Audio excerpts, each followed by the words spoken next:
விஜய் அரசியலுக்கு வந்தா நல்லா இருக்கும்னு நினைக்கிறீங்களா? ஜனரஞ்சகமான கலைஞனாக விஸ்வரூபம் எடுத்து நிற்கிறார். அந்த வாய்ப்பு வேற யாருக்கும் இல்லை. எல்லா கட்சிகளுக்கும் அது பாதிப்பை உருவாக்கும். இந்த சின்ன சின்ன சாதி கட்சிகள், குட்டி கட்சிகள், மதம் சார்ந்த வகுப்புவாத சக்திகள், அதுக்கெல்லாம் பெரிய ஆபத்து ஏற்படும்.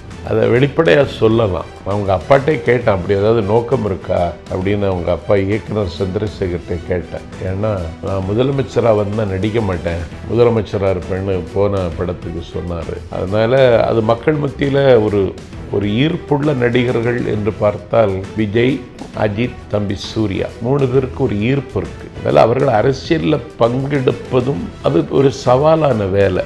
அதை அவர்கள் துணிந்து ஏற்றுக்கொள்வார்களான்னு எனக்கு தெரியலை. துணிந்து ஏற்றுக்கொண்டு மண் சார்ந்தும் மொழி சார்ந்தும் கொள்கைகளை வகுத்து கொண்டு பயணத்தை புறப்பட்டால் அதுக்கப்புறம் நான் கருத்து சொல்ல முடியும். விஜய் அரசியலுக்கு வந்தால் நல்லா இருக்கும்னு நினைக்கிறீங்களா?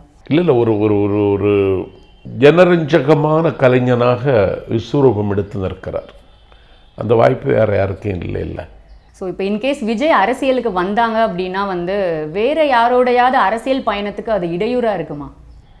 எல்லா கட்சிகளுக்கும் அது பாதிப்பை உருவாக்கும். விஜய் அரசியலுக்கு வந்தால் நல்லா இருக்கும்னு நினைக்கிறீங்களா? ஜனரஞ்சகமான கலைஞனாக விஸ்வரூபம் எடுத்து நிற்கிறார். அந்த வாய்ப்பு வேற யாருக்கும் இல்லை. எல்லா கட்சிகளுக்கும் அது பாதிப்பை உருவாக்கும். இந்த சின்ன சின்ன சாதி கட்சிகள், குட்டி கட்சிகள், மதம் சார்ந்த வகுப்புவாத சக்திகள், அதுக்கெல்லாம் பெரிய ஆபத்து ஏற்படும். அதை வெளிப்படையாக சொல்லலாம். அவங்க அப்பாட்டே கேட்டேன், அப்படி ஏதாவது நோக்கம் இருக்கா அப்படின்னு. அவங்க அப்பா இயக்குனர் சந்திரசேகர்கிட்ட கேட்டேன். ஏன்னா நான் முதலமைச்சராக வந்தால் நடிக்க மாட்டேன், முதலமைச்சராக இருப்பேன்னு போன படத்துக்கு சொன்னார். அதனால் அது மக்கள் மத்தியில் ஒரு ஈர்ப்புள்ள நடிகர்கள் என்று பார்த்தால் விஜய், அஜித், தம்பி சூர்யா 3 பேருக்கு ஒரு ஈர்ப்பு இருக்குது. அதனால் அவர்கள் அரசியலில் பங்கெடுப்பதும் அது ஒரு சவாலான வேலை.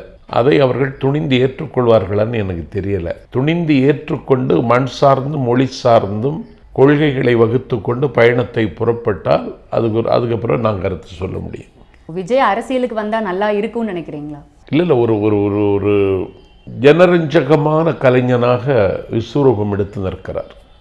அந்த வாய்ப்பு வேற யாருக்கும் இல்லை. ஸோ இப்போ இன்கேஸ் விஜய் அரசியலுக்கு வந்தாங்க அப்படின்னா வேற யாரோடையாவது அரசியல் பயணத்துக்கு அது இடையூறாக இருக்குமா? எல்லா கட்சிகளுக்கும் அது பாதிப்பை உருவாக்கும்.